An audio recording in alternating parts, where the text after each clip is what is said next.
News 18 ಡಿಜಿಟಲ್ಗೆ ಸ್ವಾಗತ. ನಾನು ಸ್ಮಿತಾ ರಂಗನಾಥ್. ರಾಜ್ಯ ರಾಷ್ಟ್ರೀಯ ಮಟ್ಟದ ರಾಜಕೀಯ ಪಡಸಾಲೆಯಲ್ಲಿ ಇವತ್ತೆಲ್ಲ ಈ ಮೈತ್ರಿ ಹಾಗೆ ಮಹಾಗಠಬಂಧನ್ದೇ ಸುದ್ದಿ ಸಮಾಚಾರ. ಆದ್ರೆ ಇಲ್ಲಿ ಯಾವ ಪಕ್ಷದ ಪರವಾಗಿ ನಿಲ್ತಿದೆ, ಯಾವ ಪಕ್ಷ ಯಾವ ಮಹಾಗಠಬಂಧನ್ನ ಭಾಗವಾಗ್ತಿದೆ ಅನ್ನೋದಕ್ಕಿಂತ ನಮ್ಮ ರಾಜ್ಯದ ಪ್ರಾದೇಶಿಕ ಪಕ್ಷ ಅಂದ್ರೆ ಜೆಡಿಎಸ್ ನ ನಿಲುವು ನಡೆ ಸಾಕಷ್ಟು ಕುತೂಹಲಕ್ಕೆ ಕಾರಣವಾಗಿದೆ. ಕುಮಾರಸ್ವಾಮಿ ಅವರ ಮಾತಿನಲ್ಲಿ ಸ್ಪಷ್ಟವಾಗಿದೆ, ಅವರು ಅಂದ್ರೆ ಕಾಂಗ್ರೆಸ್ನವರು ನಮ್ಮನ್ನ ಸೀರಿಯಸ್ ಆಗಿ ಕನ್ಸಿಡರ್ ಮಾಡಿಲ್ಲ, ನಮ್ಗೆ ಆಹ್ವಾನ ಕೊಟ್ಟಿಲ್ಲ ಅನ್ನೋ ನೇರ ಮಾತುಗಳಲ್ಲೇ ಕುಮಾರಸ್ವಾಮಿ ಸ್ಪಷ್ಟಪಡಿಸಿದ್ರು. ಈ ಬಾರಿಯ ಮಹಾಗಠಬಂಧನ್ನ ಭಾಗ ಜೆಡಿಎಸ್ ಆಗಿರೋದಿಲ್ಲ ಅನ್ನೋದನ್ನ ಸದ್ಯದ ಮಟ್ಟಿಗಂತೂ ಸ್ಪಷ್ಟಪಡಿಸಿದ್ದಾರೆ.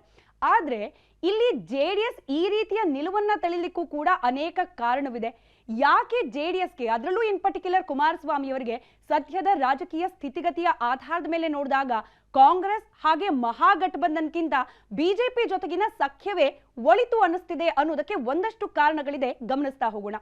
ಮೊದಲ ಕಾರಣ ನಾಯಕತ್ವದ ರೇಟ್ ಕಾರ್ಡ್. ನಿಮ್ಗೆ ಗೊತ್ತಿದೆ, ಈ ಬಾರಿಯ ರಾಜ್ಯ ವಿಧಾನಸಭಾ ಚುನಾವಣೆಯಲ್ಲಿ ಜೆಡಿಎಸ್ ಗಳಿಸಿದ್ದು ಕೇವಲ 19 ಕ್ಷೇತ್ರಗಳನ್ನ. ಈ ರೀತಿಯಲ್ಲಿ ಅಲ್ಪ ಮತಗಳು ಹಾಗೆ ಅಲ್ಪ ಕ್ಷೇತ್ರಗಳ ಗೆಲುವಿಗೆ ಕುಸಿದು ಹೋಗಿರುವ ಪಕ್ಷದ ಕಾರ್ಯಕರ್ತರು ಹಾಗೆ ನಾಯಕರಲ್ಲಿ ಸ್ವಾಭಾವಿಕವಾಗಿ ಆತ್ಮಬಲ ಆತ್ಮಸ್ಥೈರ್ಯ ಕುಗ್ಗೋಗಿರುತ್ತೆ.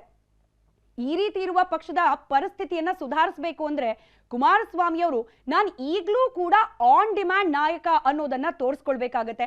ಈಗ ಇನ್ ಕೇಸ್ ಏನಾದ್ರೂ ಮಹಾಗಠಬಂಧನ್ನ ಭಾಗ ಹೋಗ್ಬಿಟ್ರೆ ಜೆಡಿಎಸ್ ಅಥವಾ ಕುಮಾರಸ್ವಾಮಿ ಅವರು, ಅಲ್ಲಿ ಮೋದಿ ವಿರುದ್ಧವಾಗಿ ಹೋರಾಡ್ತಾ ಇರುವ 24ಕ್ಕೂ ಅಧಿಕ ಪಕ್ಷಗಳ ಪೈಕಿ ಜೆಡಿಎಸ್ ಕೂಡ ಒಂದಾಗೋಗುತ್ತೆ. ಕುಮಾರಸ್ವಾಮಿ ಅವರು ಕೂಡ 10ರಲ್ಲಿ ಒಬ್ಬ ನಾಯಕ ಅನ್ನೋ ರೀತಿಯಲ್ಲಿ ಹೋಗ್ಬಿಡುತ್ತೆ. ಹೀಗಾದ್ರೆ ಈ ಆನ್ ಡಿಮ್ಯಾಂಡ್ ನಾಯಕ ಅನ್ನೋ ಕೋಟಾ ಸಲ್ಲಿಕೆ ಆಗೋದಿಲ್ಲ. ಹೀಗಾಗಿನೇ ಬಿಜೆಪಿ ಜೊತೆಗಿನ ಸಖ್ಯವನ್ನ ಈ ವಿಚಾರದಲ್ಲಿ ಅಳೆದು ತೂಗಿದಾಗ ರಾಜ್ಯದಲ್ಲಿ ಸದ್ಯಕ್ಕೆ ಬಿಜೆಪಿ ಪಕ್ಷ ಯಾವ ಪರಿಸ್ಥಿತಿಯಲ್ಲಿದೆ, ವಿರೋಧ ಪಕ್ಷದ ನಾಯಕನನ್ನ ಆಯ್ಕೆ ಮಾಡ್ಕೊಳ್ಳಿಕ್ಕೂ ಕೂಡ ಸಾಧ್ಯವಾಗದ ಪರಿಸ್ಥಿತಿ ಬಿಜೆಪಿಯದ್ದು ಅಂತ ಹೇಳಿ ರಾಜಕೀಯ ರಂಗದಲ್ಲಿ ವಿಶ್ಲೇಷಣೆಗೆ ಒಳಪಡ್ತಾ ಇದೆ. ಇಂಥ ಸಂದರ್ಭದಲ್ಲಿ ನಾನೊಬ್ಬ ಪ್ರಬಲ ನಾಯಕ, ಗಟ್ಟಿ ಧ್ವನಿಯಲ್ಲಿ ಆಡಳಿತವನ್ನ ನಡೆಸ್ತಾ ಇರುವ ಕಾಂಗ್ರೆಸ್ ಅನ್ನ ಫೇಸ್ ಮಾಡಬಲ್ಲ ನಾಯಕ ಅನ್ನೋದನ್ನ ತೋರ್ಪಡಿಕೆ ಮಾಡೋಬಲ್ಲ, ಆ ಮೂಲಕ ಬಿಜೆಪಿಯ ಪರವಾಗಿಯೂ ಕೂಡ ನಾನು ನಿಂತು ಮಾತನಾಡಬಲ್ಲೆ, ಕಾಂಗ್ರೆಸ್ನ ವಿರುದ್ಧದ ಬಿಜೆಪಿಯ ಹೋರಾಟದಲ್ಲಿ ನಾನು ಕೂಡ ಬಿಜೆಪಿಗೆ ಬಲ ತುಂಬಬಲ್ಲೆ ಅನ್ನೋದನ್ನ ಇನ್ ಕೇಸ್ ಏನಾದ್ರೂ ಕುಮಾರಸ್ವಾಮಿ ಅವರು ತೋರಿಸಿದ್ದೇ ಆದಲ್ಲಿ ತಾನೊಬ್ಬ ಆನ್ ಡಿಮ್ಯಾಂಡ್ ನಾಯಕ ಹಾಗೆ ಒಬ್ಬ ಗಟ್ಟಿ ಧ್ವನಿಯ ನಾಯಕ ಅಂತ ಕರೆಸ್ಕೊಳ್ಳುವಲ್ಲಿ ಕುಮಾರಸ್ವಾಮಿ ಅವರು ಯಶಸ್ವಿಯಾಗ್ತಾರೆ. ಹೀಗಾಗಿ ಈ ರೀತಿಯಲ್ಲಿ ಆನ್ ಡಿಮ್ಯಾಂಡ್ ನಾಯಕ ಬಿಜೆಪಿ ಪಾಲಿಗೆ ಅನ್ನೋದನ್ನ ತೋರ್ಪಡಿಸುವ ಮೂಲಕ ಕುಮಾರಸ್ವಾಮಿ ಅವರು ತಮ್ಮ ಪಕ್ಷದ ಕಾರ್ಯಕರ್ತರು ಹಾಗೆ ನಾಯಕರುಗಳಿಗೆ ಅಚ್ಚೇ ದಿನ ನಮ್ಮ ಪಕ್ಷಕ್ಕೂ ಕೂಡ ಬರುತ್ತೆ ಅನ್ನೋದನ್ನ ತೋರಿಸಬಹುದು. ಹೀಗಾಗಿನೇ ಈ ವಿಚಾರದಲ್ಲಿ ಗಮನಿಸಿದಾಗ ನಾವು ಅಂದ್ರೆ ನಾಯಕತ್ವದ ರೇಟ್ ಕಾರ್ಡ್ ನಲ್ಲಿ ಗಮನಿಸಿದಾಗ ಕಾಂಗ್ರೆಸ್ ಹಾಗೆ ಮಹಾಗಠಬಂಧನ್ಗಿಂತ ಬಿಜೆಪಿ ಜೊತೆಗಿನ ಸಖ್ಯ ಕುಮಾರಸ್ವಾಮಿ ಅವರಿಗೆ ಬೆಟರ್ ಆಪ್ಷನ್. ಅಲ್ಲಿಗೆ ನಿಲ್ಲಿಲ್ಲ ರಾಜಕೀಯ ಲೆಕ್ಕಾಚಾರ. ಎರಡನೇ ಅಂಶವನ್ನ ಕೂಡ ಗಮನಿಸ್ತಾ ಹೋಗೋಣ. ಎರಡನೇ ಅಂಶ ಈ ಪ್ರದೇಶವಾರು ಹಿಡಿತವನ್ನ ಸಾಧಿಸೋದು ಹಾಗೆ ಸಾಂಪ್ರದಾಯಿಕ ವೋಟ್ ಬ್ಯಾಂಕ್ ನ ಮೇಲೆ ಅಸ್ತಿತ್ವವನ್ನ ಸ್ಥಾಪನೆ ಮಾಡೋದು.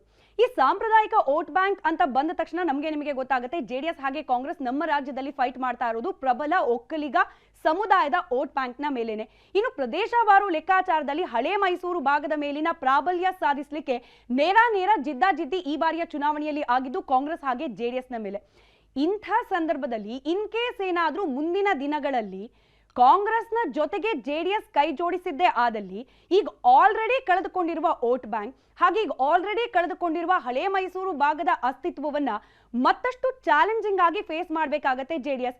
ಯಾಕಂತಂದ್ರೆ ಕಾಂಗ್ರೆಸ್ನ ಬಲ ಹೆಚ್ಚಾದಂತೆ ಈ ಪ್ರದೇಶದಲ್ಲಿ, ಅದರಲ್ಲೂ ಕೂಡ ಒಬ್ಬ ಡಿ.ಕೆ. ಶಿವಕುಮಾರ್ ನಂತಹ ಪ್ರಬಲ ಒಕ್ಕಲಿಗ ಸಮುದಾಯದ ನಾಯಕ ಈ ರೇಸ್ ನಲ್ಲಿ ಇರೋ ಸಂದರ್ಭದಲ್ಲಿ ಕುಮಾರಸ್ವಾಮಿ ಅವರು ಸೆಕೆಂಡ್ ನಾಯಕ ಅಂತ ಅನ್ನಿಸ್ಕೊಂಡ್ಬಿಟ್ರೆ ಮುಂದಿನ ಚುನಾವಣೆಗಳಲ್ಲೂ ಕೂಡ ತನ್ನ ಸಾಂಪ್ರದಾಯಿಕ ವೋಟ್ ಬ್ಯಾಂಕ್ ಹಾಗೆ ತನ್ನ ಹಿಡಿತದಲ್ಲಿದ್ದ ಪ್ರದೇಶದ ಮೇಲಿನ ಬಲವನ್ನ ಕಳ್ಕೊಳ್ತಾರೆ ಕುಮಾರಸ್ವಾಮಿ. ಹೀಗಾಗಿ ಸಾಂಪ್ರದಾಯಿಕ ವೋಟ್ ಬ್ಯಾಂಕ್ ಹಾಗೆ ಪ್ರದೇಶವಾರು ಲೆಕ್ಕಾಚಾರದಲ್ಲೂ ಕೂಡ ಕಾಂಗ್ರೆಸ್ ಜೊತೆಗೆ ಕೈ ಜೋಡಿಸೋದ್ಕಿಂತ ಈ ಭಾಗದಲ್ಲಿ ಹಳೆ ಮೈಸೂರು ಭಾಗದಲ್ಲಿ ಹಾಗೆ ಒಕ್ಕಲಿಗ ವೋಟ್ ಬ್ಯಾಂಕ್ ನ ವಿಚಾರದಲ್ಲಿ ಈಗಲೂ ಕೂಡ ಬಲವರ್ಧನೆ ಮಾಡ್ಕೊಳ್ಳಿಕ್ಕೆ ಹೆಣ್ಗಾಡ್ತಾ ಇರುವ ಬಿಜೆಪಿ, ಇನ್ಫ್ಯಾಕ್ಟ್ ಬಿಜೆಪಿಗೆ ಪ್ಯಾನ್ ಕರ್ನಾಟಕ ಪಾರ್ಟಿ ಅಂತ ಕರೆಸ್ಕೊಳ್ಬೇಕು ಅಂತಾದ್ರೆ ಈ ಹಳೆ ಮೈಸೂರು ಭಾಗ ಯಾವಾಗ್ಲೂ ಕೂಡ ಮಗ್ಗಲ ಮುಳ್ಳಾಗ್ತಾ ಇದೆ.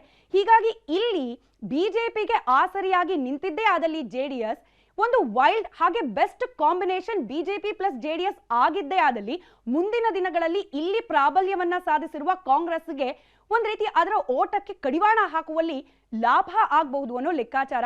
ಈ ಲೆಕ್ಕಾಚಾರದಲ್ಲೂ ಕೂಡ ಕಾಂಗ್ರೆಸ್ ಮಹಾಗಠಬಂಧನ್ ಜೊತೆ ಕೈ ಜೋಡಿಸೋದಕ್ಕಿಂತ ಕುಮಾರಸ್ವಾಮಿ ಅವರಿಗೆ ಬಿಜೆಪಿ ಜೊತೆಗಿನ ಸಖ್ಯ ಪ್ಲಸ್ ಪಾಯಿಂಟ್ ಆಗುವ ಸಾಧ್ಯತೆ. ಮೂರನೇ ಅಂಶದ ಕಡೆ ಗಮನ ಕೊಡೋಣ. ಮೂರನೇ ಅಂಶ, ಇಲ್ಲಿ ಜೆಡಿಎಸ್ ಹಾಗೆ ಕಾಂಗ್ರೆಸ್ನ ಮೈತ್ರಿ ಯಾವ್ಯಾವ ಸಂದರ್ಭದಲ್ಲಿ ಆಗಿತ್ತು, ಅದರಿಂದ ಜೆಡಿಎಸ್ಗಾದ ಲಾಭ ನಷ್ಟ ಏನು ಅನ್ನೋದ್ರ ಆಧಾರದ ಮೇಲೆ ಡಿಪೆಂಡ್ ಆಗುತ್ತೆ. ನಮಗೆ ಗೊತ್ತಿದೆ 2019 ಚುನಾವಣೆಯಲ್ಲಿ ಕೈ ಮಿಲಾಯಿಸಿಕೊಂಡು ಒಗ್ಗಟ್ಟಿನ ಹೋರಾಟವನ್ನ ಮಾಡಿತ್ತು ಜೆಡಿಎಸ್ ಹಾಗೆ ಕಾಂಗ್ರೆಸ್. ಅಷ್ಟೇ ಅಲ್ಲದೆ ಸ್ವಲ್ಪ ಹಿಂದೋದ್ರೆ 2018ರಲ್ಲಿ ಕೊಯಿಲಿಷನ್ ಅಂದ್ರೆ ಮೈತ್ರಿ ಸರ್ಕಾರದ ರಚನೆಯನ್ನ ಕೂಡ ಮಾಡಿದ್ವು ಈ ಎರಡೂ ಪಕ್ಷಗಳು. ಆ ಸಂದರ್ಭದಲ್ಲಾದ ಕೆಲವೊಂದಷ್ಟು ರಾಜಕೀಯ ಡೆವಲಪ್ಮೆಂಟ್ಸ್ ಅನ್ನ ನಾವು ಸೂಕ್ಷ್ಮವಾಗಿ ಗಮನಿಸಿದಾಗ ಈ ರೀತಿ ಕಾಂಗ್ರೆಸ್ನ ಜೊತೆಯಲ್ಲಿ ಕೈ ಜೋಡಿಸಿದ್ರಿಂದ ಜೆಡಿಎಸ್ಗೆ ಆದ ಲಾಭಕ್ಕಿಂತ ಹೆಚ್ಚು ಡ್ಯಾಮೇಜ್ ಅಥವಾ ನಷ್ಟವೇ ಹೆಚ್ಚು.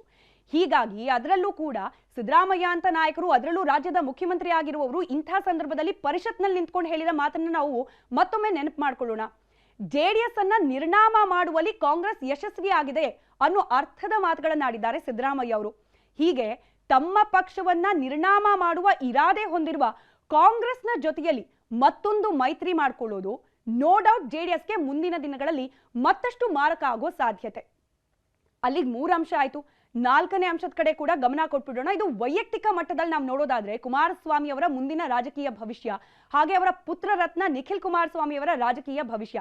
ಇದನ್ನ ಕುಮಾರಸ್ವಾಮಿ ಅವರು ಸಾರಾಸಗಟಾಗಿ ಅಲ್ಲಗಳೆದ್ರೂ ಕೂಡ ರಾಜಕೀಯ ಪಡಸಾಲೆಯಲ್ಲಿ ಬಹು ಚರ್ಚಿತ ವಿಚಾರ ಅಂದ್ರೆ ಮುಂದಿನ ದಿನಗಳಲ್ಲಿ ಕುಮಾರಸ್ವಾಮಿ ಅವರು ರಾಜ್ಯಸಭೆಯ ಮೂಲಕ ಪ್ರವೇಶ ಮಾಡಿ ಕೇಂದ್ರ ಮಂತ್ರಿ ಮಂಡಲದಲ್ಲಿ ಮಂತ್ರಿ ಸ್ಥಾನವನ್ನ ಡಿಮ್ಯಾಂಡ್ ಮಾಡಬಹುದು ಬಿಜೆಪಿ ಜೊತೆಯಲ್ಲಿ ಅಂತ ಹೇಳಿ.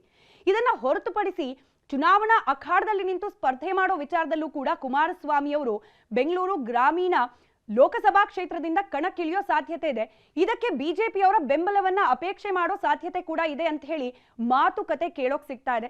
ಹೀಗೆ ಮಾಡೋ ಮೂಲಕ ಮುಂದಿನ ಚುನಾವಣೆಗಳಲ್ಲಿ ಪುತ್ರ ನಿಖಿಲ್ ಕುಮಾರಸ್ವಾಮಿ ಯಾವುದೇ ಕ್ಷೇತ್ರದಿಂದ ನಿಂತರೂ ಕೂಡ, ಒಂದೆರಡು ಹೆಸರುಗಳು ಕ್ಷೇತ್ರದ ಹೆಸರು ಪ್ರಸ್ತಾಪ ಆಗ್ತಾ ಇದೆ, ಎಲ್ಲೇ ನಿಂತರೂ ಕೂಡ ಅಲ್ಲಿಗೆ ಬಿಜೆಪಿ ಬೆಂಬಲ ಕೂಡ ಇರ್ಲಿ ಅನ್ನೋ ಅಪೇಕ್ಷೆ. ಕುಮಾರಸ್ವಾಮಿ ಅವರು ಈ ರೀತಿ ಅಂತೂ ಸದ್ಯಕ್ಕೆ ಚಾನ್ಸಸ್ ಇಲ್ಲ ಅಂತ ಹೇಳ್ತಿದ್ರು ಕೂಡ ರಾಜಕೀಯದಲ್ಲಿ ಯಾವ ಹೇಳಿಕೆ ಯಾವ ಕ್ಷಣದಲ್ಲಿ ಯಾವ ರೀತಿ ಬೇಕಾದ್ರೂ ಬದಲಾಗಬಹುದು ಅನ್ನೋದಕ್ಕೆ ಈ ಹಿಂದಿನ ಇತಿಹಾಸವನ್ನ ತೆಗೆದು ನೋಡಿದಾಗ ನಮಗೆ ಗೊತ್ತೇ ಆಗತ್ತೆ. ಹೀಗಾಗಿ ಸದ್ಯಕ್ಕೆ ಕುಮಾರಸ್ವಾಮಿ ಅವರು ತಮ್ಮ ಮುಂದಿನ ರಾಜಕೀಯ ಭವಿಷ್ಯ ಹಾಗೆ ತಮ್ಮ ಪುತ್ರ ನಿಖಿಲ್ ಕುಮಾರಸ್ವಾಮಿ ಅವರ ರಾಜಕೀಯ ಭವಿಷ್ಯವನ್ನ ಭದ್ರಾ ಮಾಡ್ಕೊಳ್ಳೋ ನಿಟ್ಟಿನಲ್ಲೂ ಕೂಡ ಕಾಂಗ್ರೆಸ್ ಹಾಗೆ ಮಹಾಗಠಬಂಧನ್ನ ಜೊತೆಗೆ ಹೋಗೋದ್ಕಿಂತ ಬಿಜೆಪಿ ಜೊತೆಯಲ್ಲಿ ಎಷ್ಟು ಸಖ್ಯ ಹೆಚ್ಚಾಗುತ್ತೋ ಅಷ್ಟು ತಮಗೆ ವೈಯಕ್ತಿಕವಾಗಿ ಪ್ಲಸ್ ಪಾಯಿಂಟ್ ಅನ್ನೋ ಲೆಕ್ಕಾಚಾರ ಮಾಡ್ತಿದ್ದಾರೆ ಅನ್ನೋ ವಿಚಾರ ಕೂಡ ಇದೆ.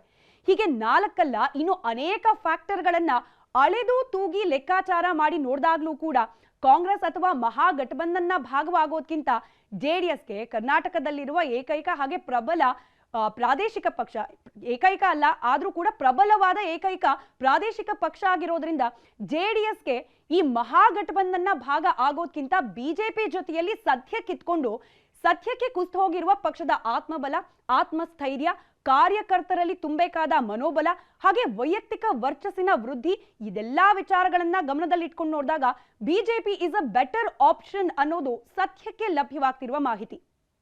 ನಾನಾಗ್ಲೇ ಹೇಳ್ದಾಗೆ ಕುಮಾರಸ್ವಾಮಿ ಅವರು ಸದ್ಯಕ್ಕೆ ಈ ರೀತಿ ಹೇಳಿಕೆ ನೀಡ್ತಿದ್ರು ಕೂಡ ನಮ್ಮ ರಾಜಕೀಯ ಇತಿಹಾಸವೇ ನಮಗೆ ಸ್ಪಷ್ಟವಾಗಿ ತಿಳಿಸಿದೆ, ಯಾವ ಕ್ಷಣದಲ್ಲಿ ಯಾವ ಸಂದರ್ಭದಲ್ಲಿ ಯಾವ ಪಕ್ಷಗಳು ತಮ್ಮ ರಾಜಕೀಯ ಲಾಭಕ್ಕೋಸ್ಕರ ತಮ್ಮದೇ ಹೇಳಿಕೆಯನ್ನ ಉಲ್ಟಾ ಮಾಡಿ ಕೈ ಮಿಲಾಯಿಸುವ ಸಾಧ್ಯತೆಗಳು ಇದೆ ಅಂತ ಹೇಳಿ. ಹೀಗಾಗಿ ಸದ್ಯಕ್ಕೆ ಬಿಜೆಪಿ ಬೆಟರ್ ಆಪ್ಷನ್ ಅಂತ ಅನ್ನಿಸ್ತಿದ್ರು ಕೂಡ ಮುಂದಿನ ದಿನಗಳಲ್ಲಿ ಕುಮಾರಸ್ವಾಮಿ ಅವರ ಇನ್ಫ್ಯಾಕ್ಟ್ ಆ ಮೂಲಕ ಜೆಡಿಎಸ್ನ ನಿಲುವು ನಿರ್ಧಾರ ಬದಲಾಗತ್ತಾ ಅನ್ನೋದನ್ನ ಕಾದ್ ನೋಡ್ಬೇಕಾಗಿದೆ.